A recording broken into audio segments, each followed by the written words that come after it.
Di dalam alam semesta yang kompleks ini, terdapat sebuah kekuatan yang mengubah segalanya. Selamat datang di dunia energi kuantum, di mana partikel-partikel subatomik bergeliat dalam keajaiban yang tak terduga. Kita akan membenamkan diri dalam kisah yang menakjubkan tentang energi kuantum. Membongkar lapisan demi lapisan pengetahuan untuk mengungkap rahasia di balik fenomena ini yang mengguncang dasar-dasar pemahaman kita tentang alam semesta. Bersiaplah untuk menyelami gelombang energi yang menyertainya dan mengeksplorasi peran sentralnya dalam evolusi ilmu pengetahuan dan teknologi masa depan. Selamat bergabung dalam perjalanan yang luar biasa ini menuju dunia mikrokosmos yang tak terbatas yang akan merangsang imajinasi dan memperluas batasan pemikiran kita. Kata kuantum sendiri diambil dari terjemahan langsung dari bahasa Latin, yaitu kuantum yang memiliki makna berapa banyak. Hal ini mengacu pada unit diskrit materi serta energi yang diamati dan juga diprediksi dalam kuantum ini. Kuantum merupakan sebuah ilmu yang juga seringkali disebut sebagai fisika modern, di mana pada umumnya jenis fisika yang kita pelajari di sekolah adalah fisika klasik atau juga yang sering disebut dengan fisika Newtonian yang berdasarkan nama Isaac Newton yang menjadi pionir pada ilmu fisika.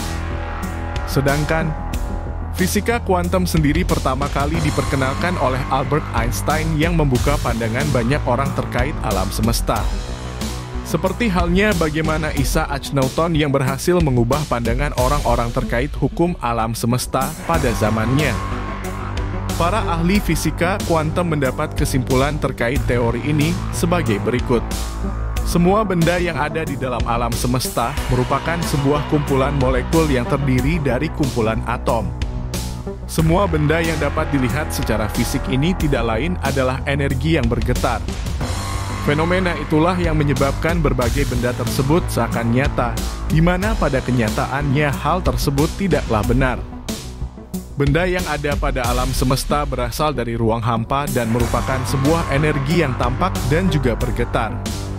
Para ilmuwan fisika kuantum juga menyebutkan bahwa sebuah realitas yang nyata hanyalah sebuah ilusi semata.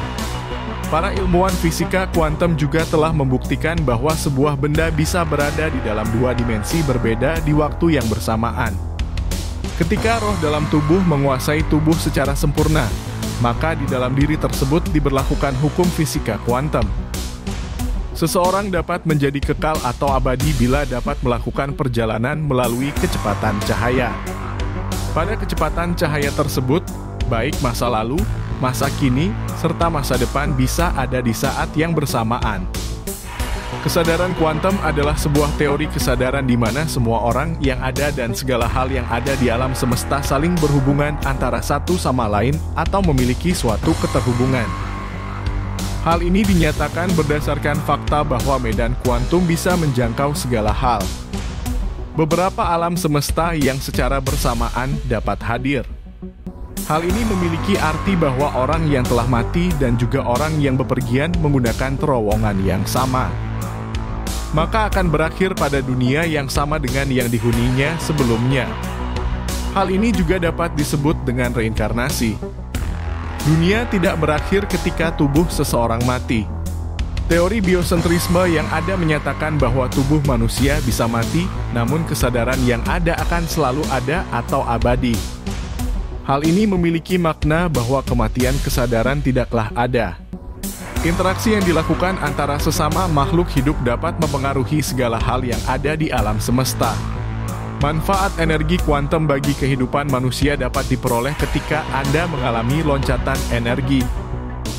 Di mana siapapun yang mengalami loncatan energi, maka energi dalam dirinya akan dengan mudah terhubung ke berbagai aspek hidup yang menjadi harapannya.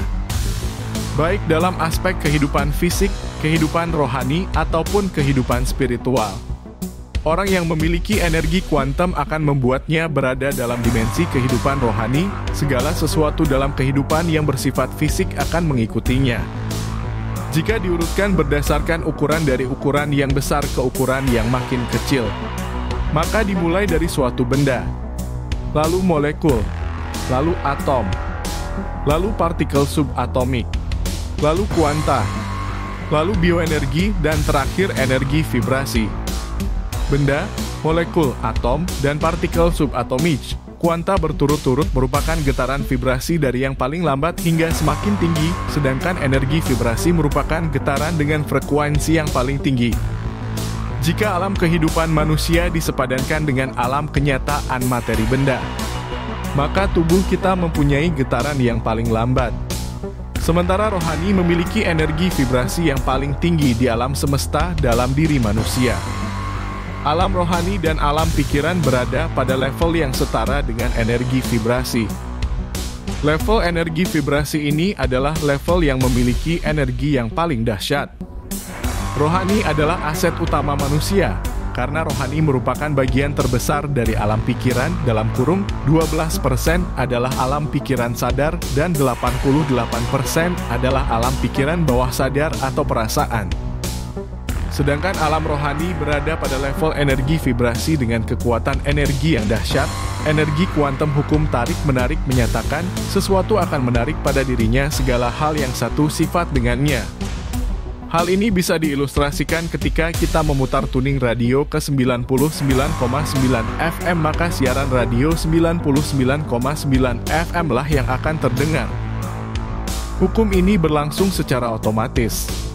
Ia tidak menanyakan apakah kita suka atau tidak, apakah kita setuju dengan efeknya atau tidak. Jadi mirip gravitasi, kalau kita melempar gelas, maka otomatis akan jatuh ke bawah. Ingat, pikiran dan perasaan adalah benda kuantum yang dahsyat kekuatannya. Apa